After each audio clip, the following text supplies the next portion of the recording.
Hey, it's Kat at Kattalestv. Just got finished shooting Dancing with the Stars. It's the first day of the World Series. However, I just want to do a quick video about Liam Payne. I wrote some stuff on Twitter several days ago. I'll just refresh what I said there. Because there was a person that kept sending me tweets giving all kinds of excuses for Liam's passing, when I thought at the time it was very, very strange that they were putting out the autopsy pictures. I'm sorry, not the autopsy. Oh my God, I can't talk. They were putting out the autopsy information with the drugs so quickly, and it wasn't a full investigation yet. That's normally a very bad sign. Also, there was some confusion about, did Liam break through the glass door of the balcony and fall to his death? And I was asking people to let me know, because I don't know the full details of what was said. But also the fact that TMZ, run by Harvey Levin, would have the audacity to put the death pictures of Liam online is so disgusting. But it doesn't surprise me. Harvey has done disgusting things before. For instance, several years ago, when Suge Knight ran over Terry Carter twice, TMZ posted that video ad nauseum over and over again, probably making millions of dollars off the hits, because websites make money off of the commercial they post on their websites, but also it's based on the number of hits people have watching whatever data they're putting on.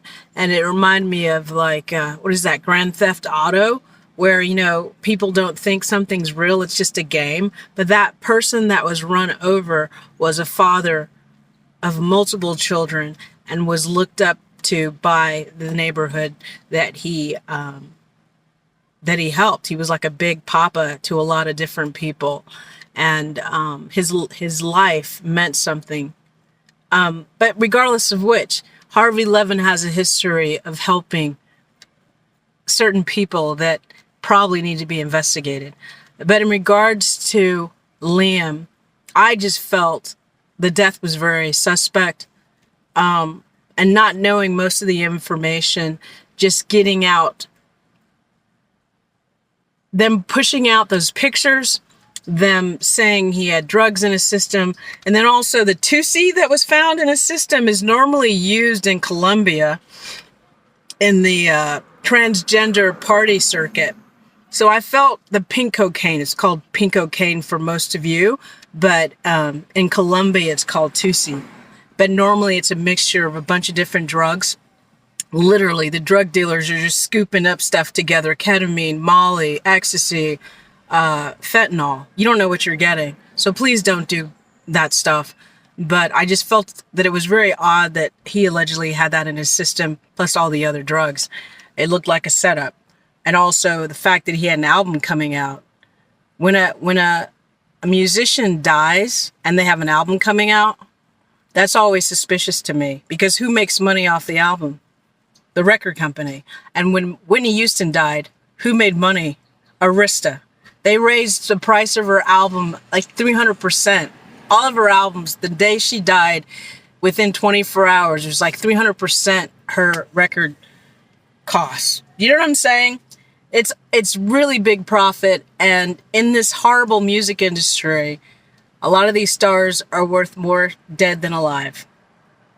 And also, whoever owns One Direction, I don't know if it's Simon Cowell still, but of course the fans are going to buy all those One Direction albums, which also makes more money for the record companies.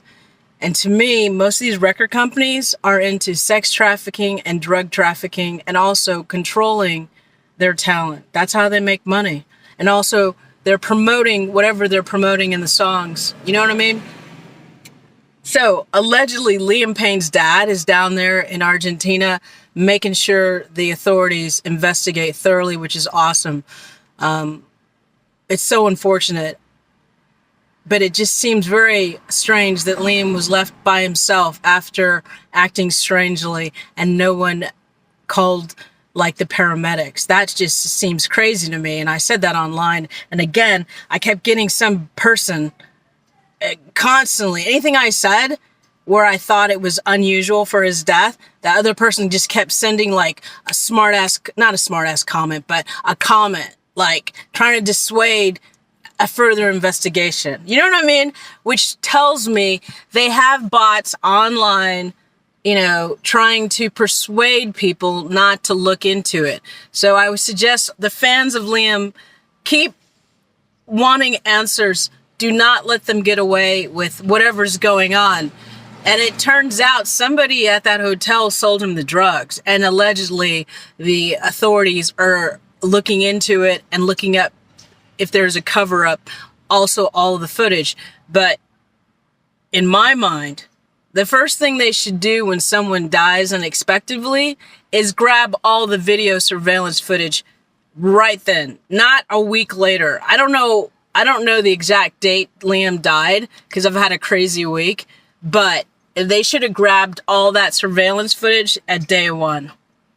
And in regards to like the Tory Lanez case, if you guys are familiar with it, all the evidence was missing a year before it went to trial. Sean Hawley, who was his lawyer, left him 2 weeks before he was supposed to go to trial. But the LAPD lost all the evidence a year before trial. If she was a competent lawyer, she would have filed a trombata motion saying that, hey, how can you have a trial with no hard evidence? The gun, the bullets, the fragments of his foot, of her foot, sorry. Freudian slip, unless Megan's a dude. All that stuff was missing, including the surveillance footage. So what I've learned from covering a case like Tory Lanez is, if something mysterious happens, grab all the footage, make sure the lawyer, the victim's lawyer, gets the evidence first, foremost. Don't let these people get away with making up lies and destroying someone's character. So that's that for now. If I find out any more detailed information, I'll let you know. But I actually bumped into Liam in Beverly Hills several years ago, walking into a store, you know, and it's so weird because I've shot so many. When I say shot, photograph, if you don't know me, I'm a photographer, videographer. I've bumped into so many people, and you never know the ending. You know what I'm saying? So it's tragic for his family and for the fans. But again, I'm proud of you fans that are looking into his passing, because to me, it sounded very irregular. All right, this is Kat at Kattalestv, about to deal with LA traffic during the World Series. Talk to you later. And stay safe. And by the way, don't do these drugs. You can't trust what's in them. But again, it's just too many coincidences going on at the same time. And you got to be on your toes. Okay? Bye.